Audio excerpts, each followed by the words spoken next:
Soal investasi, tinggal Nathan bersuara saja. Kirana tiba-tiba berkata, "Oh ya, jangan khawatir, aku akan mengembalikan 5 miliar dolar itu, dan aku akan berusaha mendapatkan investor sesegera mungkin." Petik 2. Kamu tidak perlu kembalikan, di antara kita tidak perlu bicarakan hal seperti ini. Nathan tersenyum. Tapi kamu juga harus melunasi uang itu. Dengan apa kamu lunasi? Kamu juga tidak punya uang. Kirana berkata seperti itu dan Nathan hanya mengangguk. Setelah proyek ini menghasilkan uang, aku berencana membeli apartemen. Tidak baik kalau kita tinggal bersama orang tua terus. Kirana berencana membeli rumah. Nathan teringat sesuatu dan bertanya, apakah kamu ingat kamar pengantin kita? Petik 2. Ingat. Itu adalah villa yang kamu desain sendiri. Sangat sempurna. Sayang sekali. Kirana menghela nafas. Nathan tersenyum. Kirana, aku akan mengambil kembali villa itu. Petik 2. Nathan, villa itu sekarang milik keluarga Clark. Jangan lakukan hal bodoh, kamu tidak bisa melawan mereka. Kirana menyarankan. Jangan khawatir. Dia harus mengambil kembali semua yang telah diambil keluarga Clark darinya. Keesokan harinya, Kirana sibuk mencari investor.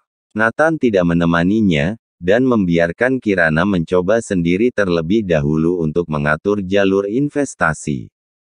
James dan istrinya memandang Nathan yang sedang merokok di sofa, mengernyitkan dahi dan tertera di wajah mereka rasa tidak senang.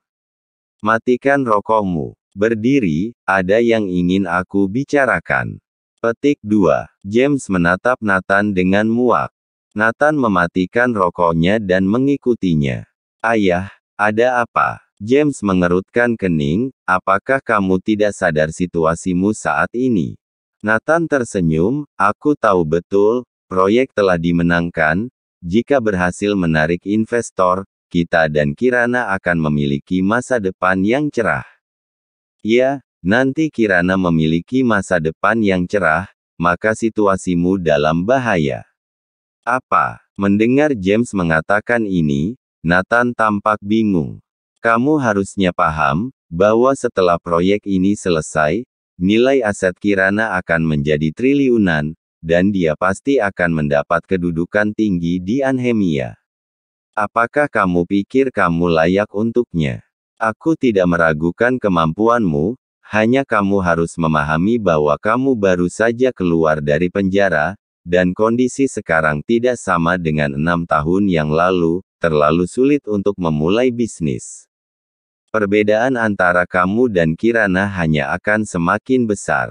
James berkata dengan serius. Amanda menambahkan, ya, kamu tidak melakukan apa-apa sepanjang hari. Kamu bahkan tidak memiliki pekerjaan yang layak, bagaimana kamu bisa menjadi layak untuk putriku? Benar sekali. Apa kamu tidak malu menjadi suami Kirana di kemudian hari?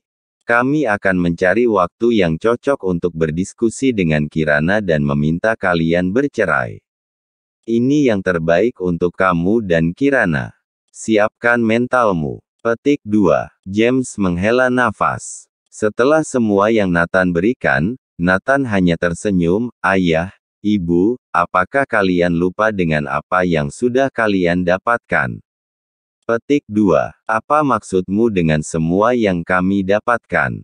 Apakah kamu benar-benar berpikir kamu yang memenangkan proyek ini?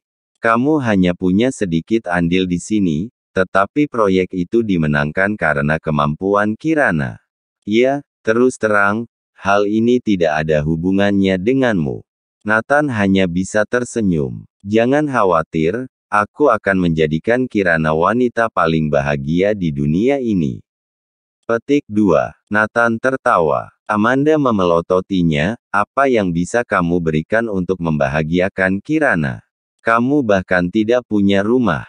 Jika dulu kamu punya villa besar, aku masih bisa mempercayainya, tapi sekarang kamu tidak punya apa-apa. Yang kamu tinggali adalah rumahku.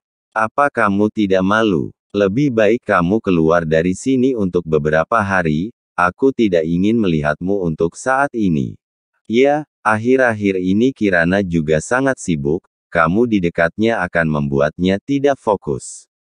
James bahkan meminta Nathan untuk pergi. Diusir, Nathan tidak marah. Ini karena dia berutang pada Kirana. Di pelataran jalan, sebuah Rolls-Royce Phantom melaju. Jenderal Green Dragon turun dari mobil, silahkan, Panglima. Petik 2. Nathan masuk ke mobil. Amanda, yang sedang melihat ke jendela, tiba-tiba berkata, James, cepat lihat itu, sepertinya Nathan masuk ke mobil mewah. James segera menghampirinya dan melihat sebuah Rolls-Royce melaju melewati rumahnya. Itu adalah Rolls-Royce Phantom. Pemilik mobil pasti bos besar. Bagaimana bisa Nathan masuk ke mobil seperti itu? Petik 2. James segera berkata. Amanda juga berkata, aku cuma lihat bayangan saja, dan aku pikir agak mirip.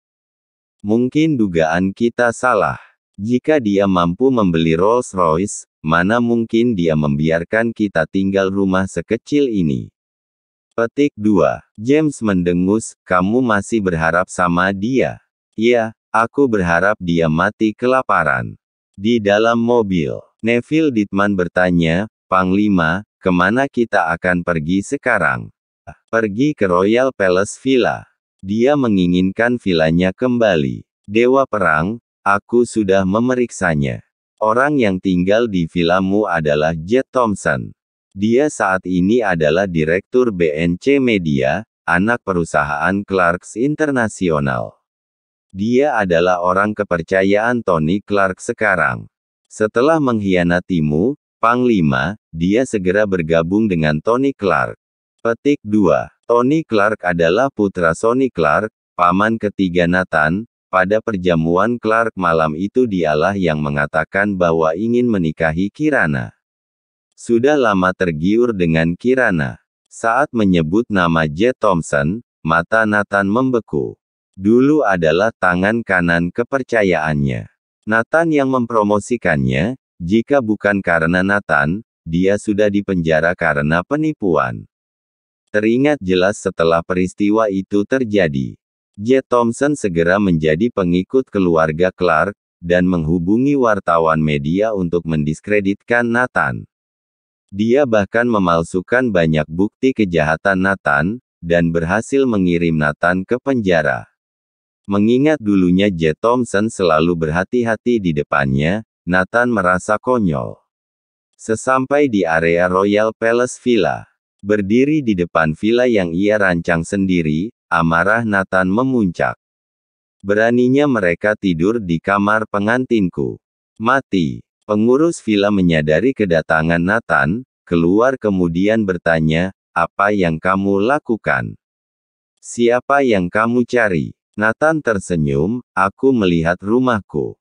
Petik 2. Apa? Rumahmu? Apakah kamu baik-baik saja? Biarkan aku memberitahu Anda, pemilik villa ini adalah Direktur BNC Media Jet Thompson. Kepala pelayan itu mencibir. Senyum Nathan semakin lebar, apakah Jet Thompson memberitahu kamu siapa yang ada di villa ini sebelumnya? Aku tidak peduli siapa dia. Aku hanya mengenali Direktur Jet. Petik 2. Saat itu, sebuah Porsche Pamela melaju. Kepala pelayan segera pergi untuk membuka pintu. Jet Thompson, mengenakan setelan jas dan sepatu kulit, dan di sebelahnya ada seorang sekretaris berseragam sedang menuntunnya. Sekretaris itu seksi, terutama kakinya yang panjang berbalut stoking hitam, sangat menggoda. Sekretaris dan Jet Thompson pulang ke rumah dan tanpa perlu tanya, sudah dipastikan apa yang ingin mereka lakukan.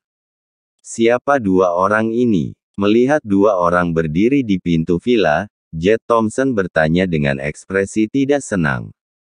Nathan menoleh perlahan, dan ketika Jet Thompson melihatnya, dia terkejut. Ketika perjamuan keluarga Clark berlangsung, dia kebetulan sedang dalam perjalanan bisnis keluar kota, jadi dia tidak sempat bertemu Nathan. Melihat Nathan sekarang, hatinya bergetar. Tidak seperti keluarga Clark lainnya, Jet Thompson memiliki rasa takut dan kagum pada Nathan. Apalagi telah melakukan hal buruk pada Nathan, dan sekarang Jet Thompson tidak berani menatap Nathan langsung. Direktur Jet Thompson, bagaimana kabarmu? Nathan bertanya sambil tersenyum. Jet Thompson bertanya dengan gemetar, untuk apa kamu datang? Datang lihat rumahku. Tanda seru. Nathan memandangi sekeliling villa. Jet Thompson memberanikan diri, menatap Nathan dan berkata, sekarang villa ini bukan milikmu, kamu cepat pergi. Nathan tersenyum, bagaimana jika aku tidak pergi? Sekretaris Jet Thompson, Gloria Reyes, menatap tajam pada Nathan, kamu siapa? Beraninya berulah di sini. Cepat pergi. Kalau tidak, aku akan memberi tahu Direktur Tony Clark, biar kamu diremukkan lagi. Ketika sekretaris menyebutkan Tony Clark, Jet Thompson memiliki keberanian dan berkata sambil mencibir, Nathan, kamu pikir karena kamu bos lamaku, aku tidak akan menyakitimu, cepat pergi dari sini. Petik 2. Siapa kamu, berani menyakitiku? Nathan mencibir. Gloria Reyes mencibir dan berkata, Nathan, kamu tidak berkaca, apalah kamu ini? Berani berbicara dengan Pak Direktur Jet seperti itu, berlutut dan merangkak keluar dari sini. Mohon like dan subscribe channel ini, agar channel ini terus berkembang, terima kasih.